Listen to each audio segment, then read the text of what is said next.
What's up guys, Xbox Tech Junkie back today with another video. Today what we're going to be discussing are some of the books that I've been reading from the Halo universe and me just giving like a quick little summary and a review. Not really so much of a review, but more of a rating of how I felt about the book and just give off some more Halo lore information where you should read, what's good, what's not. Pretty much all the books I've read since January have been really good. I don't think I've had a book where I was like, oh my god, let this end. Pretty much every book was really good in its own way, so we're going to jump in and discuss those things today. So, since about January, I've read about 7 Halo books, and just to show you how much that is in a picture, that's about how many books I've read. That's actually all the books I've read since about January.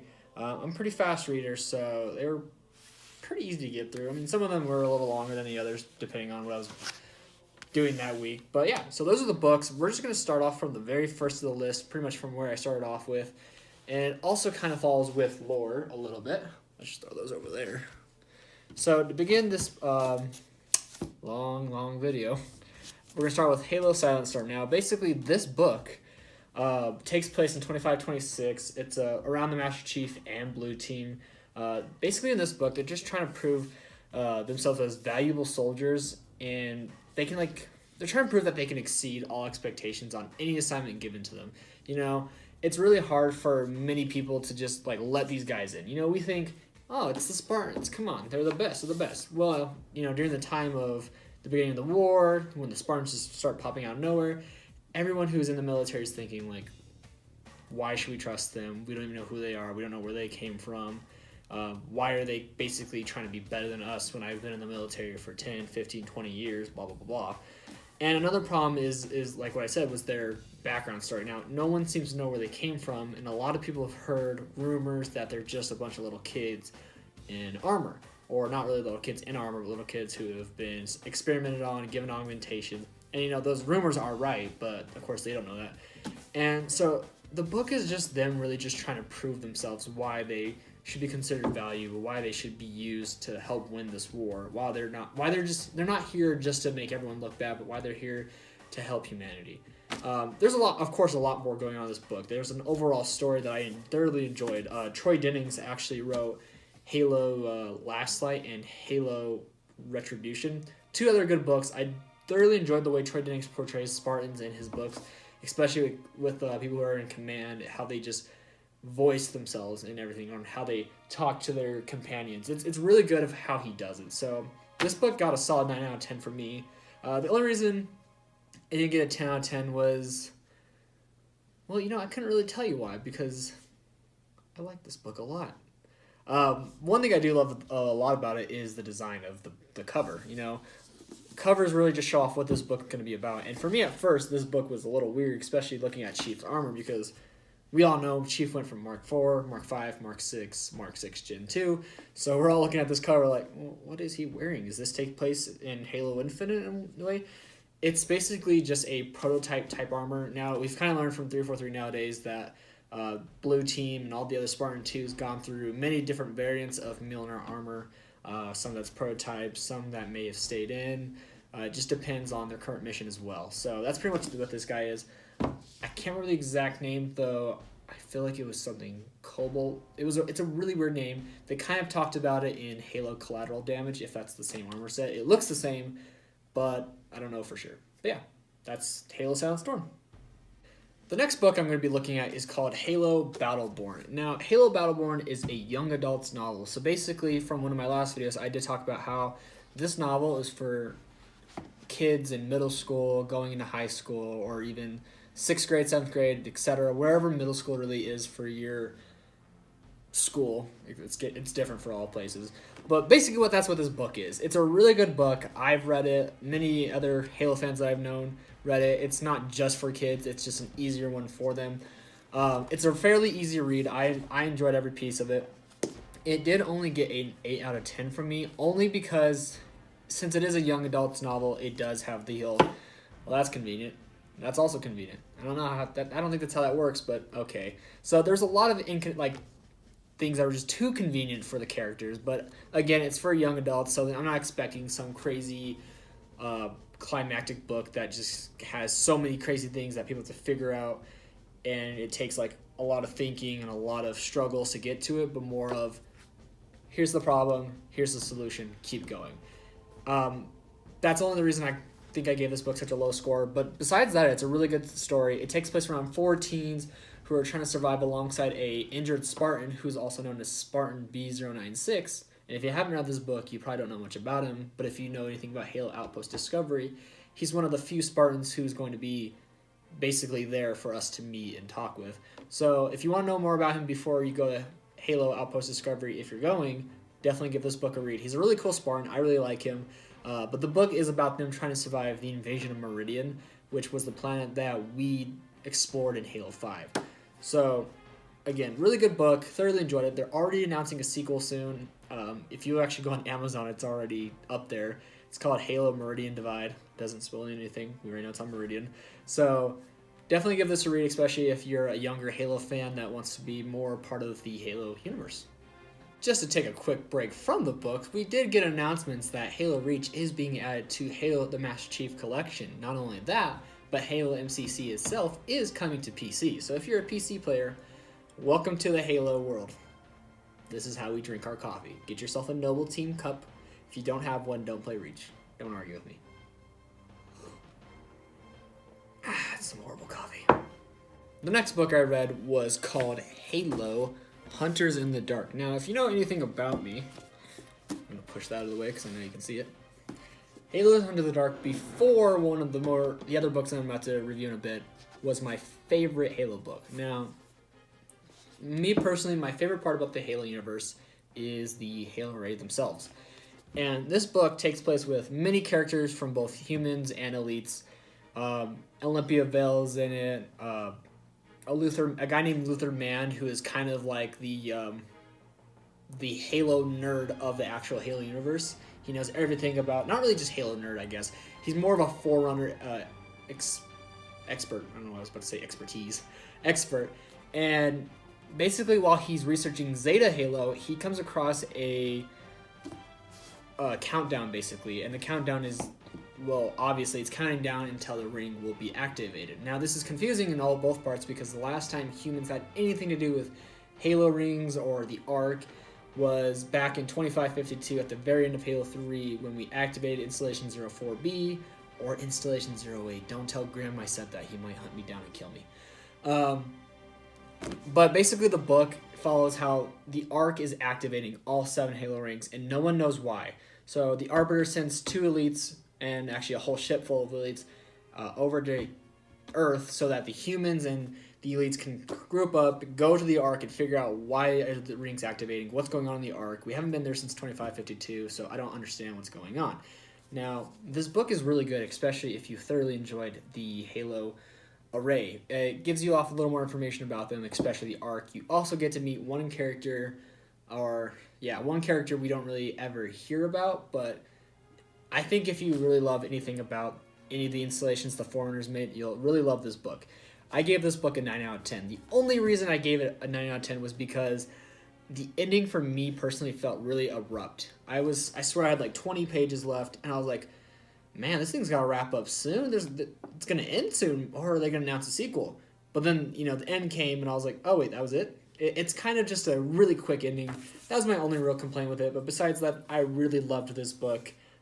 Again, if you really love Halo Array, the Ark, or just learning about Forerunner creations, this book's really good. The next novel I'm going to be talking about is called Halo Legacy of Onyx. Now, this book, in a way, is a spiritual successor to Halo Ghost of Onyx. So if you haven't read Ghost of Onyx, you're going to be lost more with the location that the book takes place and some of the characters. Personally, some of the characters I already knew because I've read Halo Mythos, which talks about it, or some of the characters you just know from other Halo books, games, media, blah, blah, blah, blah.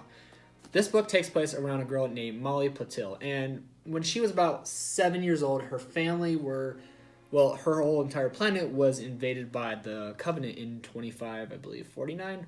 I can't remember the exact year. It's whenever Paris 4 was attacked. But basically what happens is years later, around 2558, the exact same year as Halo 5, Molly's Molly's life has changed. She has to go with her parents to Onyx. So if you've read Halo Ghost of Onyx, you already know what I'm talking about. For people who don't know, Onyx is similar to that of Halo 4's Requiem, though in Ghost of Onyx, something happened to the planet of Onyx that changed it drastically. I'm not going to spoil anything, so if you haven't read Ghost of Onyx, go read it to figure out what happens before you read this guy. But she has to go there to... Her parents are discovering something new that's happening around different planets. And if you know anything about Halo 5, you might know what I'm talking about. If not, I won't spoil anything. Just keep on trudging your way towards this book. Basically, she has to live with other species. And for Molly, she hates the Covenant. Because, again, her whole entire planet was attacked, and she doesn't want anything to do with any of them. She sees them as terrorists. Not really terrorists, but more of monsters who are just going to kill her.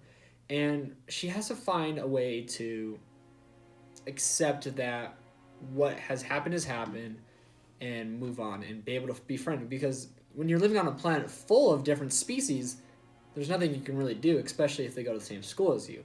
And that's exactly what Molly has to deal with in this. There's also another cool stuff talking about here, like some of the characters, like this guy. I won't tell you his name because it ruins everything, but I will tell you this book has a lot of cool things that answers a lot of questions about certain people, certain factions. But yeah, it's a really good book. It takes place before, during, and a little bit after Halo 5. So if you like Halo 5 and you want to hear what's going on outside of the world during it, it's a good book. This book got a, what did I give this one? 8 out of 10. The only reason I give this book an 8 out of 10 is because while I do enjoy reading a lot about different characters in the Halo universe, one of the elites who I kept reading about in the book personally didn't interest me. Now, that's not the writer's fault. Other people probably enjoyed it, but me personally, whenever I got to those chapters where I talked about this certain elite, I was more along the lines kind of bored, I guess to say. But that's pretty much it. The book itself is really good. Those parts aren't bad. They're just, for me personally, I wasn't really into it as much. But again, solid 8 out of 10, really good book. Oh, and if you want to know, Matt Forbeck's the author. He's the guy who wrote Halo, New Blood, and Bad Blood, the books about Buck and the ODSTs. Whew. Okay, almost done. Next book, Halo Retribution. Now, this book takes place in December 2553. It is written by Troy Dennings, the same guy who wrote Halo Silent Storm. Like I said, I really enjoy how Troy Dennings portrays Spartans in this book. Now, this book is a sequel to Halo Last Light, which follows this character, Vita Lopez, who is more of a criminal detective, basically. If you know anything about the Last Light, she kind of has a new occupation in this one. I won't ruin it for you. I mean, you're going to look at the cover and think you know, but you don't know. So go ahead and read the first one first. But it does take place around her and also Blue Team. That only includes Fred, Kelly, and Linda, since during this time Master Chief is in space in cryosleep. But it also brings in more characters like the Spartan 3 Ferret Team. Some of their characters are mentioned in Halo Fractures, so if you've read Halo Fractures after my last video, you kind of know a little bit more about these characters. Fractures is like a midway point between this book and Last Light. So if you want to learn more about Vita Lopez and the Ferret Spartan 3s, go read Halo Last Light and then read this one. This book's really good. It really is just a sequel to the last one because there's a lot of stuff that if you didn't read the first book, you're going to be going, I have no idea what is going on. Even with that, since I've read so many books in between Last Light and this one, I was a little confused on parts. I couldn't remember, wait, who are you or what's going on? So definitely read Last Light just before you read this one because you might be a little more confused like I was. Maybe you're really good at retaining stuff, so maybe you don't need to. Anyways, good book. 8 out of 10 for me. The only reason I said an 8 out of 10 was because the story itself didn't really do it for me, so to speak. It was a really good story. It didn't feel like... I felt like I was everywhere with it, and that was my only real problem with it. So it's a good book. I just felt like the story wasn't really pulling me in, or there was no climax, I guess, so to speak. So, but again, good book, 8 out of 10. Troy Dennings is a really good author, and I didn't mention this a little bit before, but Halo Silent Storm, the one about Master Chief, is actually already getting a sequel. I can't remember the name. I'll probably get it just before this video ends. If not, I'll throw it down in the description below once I remember it. But yeah, moving on. So for my last two books, I'm going to be discussing Halo Smoke and Shadow and Halo Renegades. Now, these books are also a dual set. This is the first book, and this will be its sequel. Now, these books are written by Kelly Gay. Now, if you want to know more about her work, definitely go read Halo Fractures. She does have a small excerpt for it about the main character in these books. I'm going to tell you anyways, but if you want to learn more about her, definitely go read Halo Fractures, or just pick up a copy of Smoke and Shadow and get reading. This one's a quick read. You can tell it's really small. It's like 190 pages or 150. So maybe if you're not that able to read a lot of big books, just grab a small copy of this. It's a really good book. Actually, her books have become my favorite. So let's dive right into it real quick. So Smoke and Shadow and Renegades follow Rion Forge, and I'm probably not saying that name right, but oh well. Now, if you probably just caught what I said, her last name is Forge, meaning she is the daughter of John Forge. If you don't know who that is, John Forge was one of the main characters in Halo Wars 1, who, if you haven't played Halo Wars 1, spoiler alert now, skip this part, I'm giving you the chance, died. So, right now, for her, no one really knows what happened to the Spirit of Fire. No one knows where every person on that ship is. They think they're either missing, dead, or living somewhere else where they can't get contact with anyone.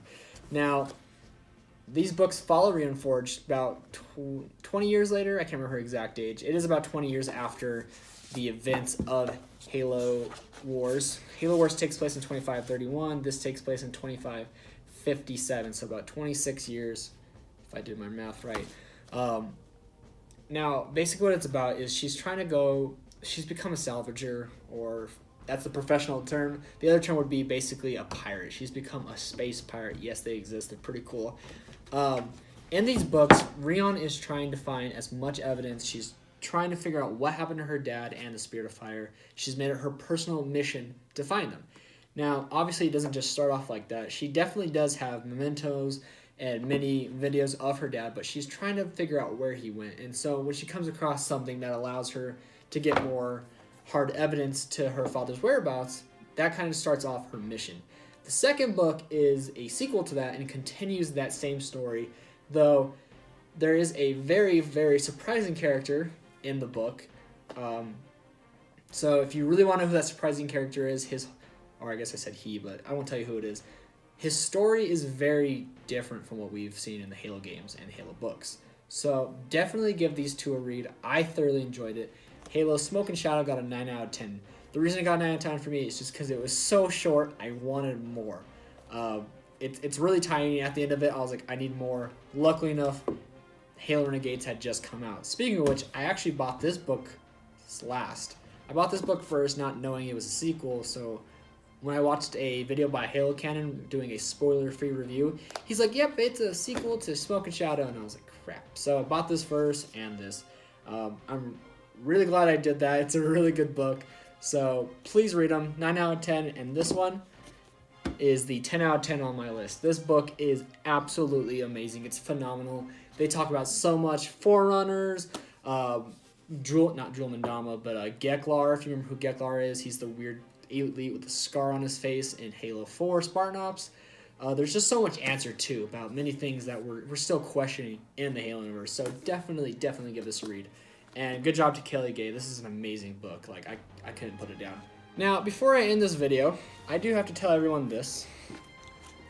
I'm just now reading Ghost of Onyx. Now, if you're a really hardcore Halo fan, you're probably thinking, how do you have a Halo YouTube channel when you have not even read Ghost of Onyx? Now, I have a reason for this. Personally, for me, it's always been a little harder for me to read, like, the original Halo books before, like, pre-Bungie, or 343, sorry. I don't really know the reason why. I feel like it has something to do with the publishers. The publishers for the original books by Bungie were by Tor, and the people doing the newer ones is Gallery Books. Now, I don't know what it is, but I think it's just the format or the way that these books are just worded that really bothers me. I don't know for sure, but I am definitely starting to read this, and I'm actually enjoying it a lot. Again, this is the prequel to Legacy of Onyx. So if you want to read about Legacy of Onyx, you're going to have to read Ghost of Onyx first. I read Legacy of Onyx. Kind of a lot of things were spoiled for me, unfortunately, but oh well, life is life. But yeah, giving this book a read. I'll probably review it when I'm done, maybe. We'll see. Before I end this video, that's pretty much all the books I have. If you have any questions about any of the books, you can definitely leave me a question down below in the comment section. But before I go, we've hit 100 subscribers about 2 weeks ago. I was hoping to make a video about it before, but one minute it was like, 97 followers, and the next minute it was like 117, which is great because it's 117. But I'm going to do some small celebration. I'm thinking of doing like a Q&A video. I don't know yet, just because I don't have too many people following just yet. I could still do one if you guys want it. Just let me know down in the comment section below if you'd like a Q&A, and I'll probably set something up with that either next week or the week after. I'm supposed to be getting the next Halo Loot Crate soon, so it just depends on whenever I get that to when that video comes out. That makes sense. But that's pretty much it for today's video, guys. Thank you so much for watching. Again, if you have any questions about any of the books, please leave a question down below. Thank you so much for watching. Have a good day.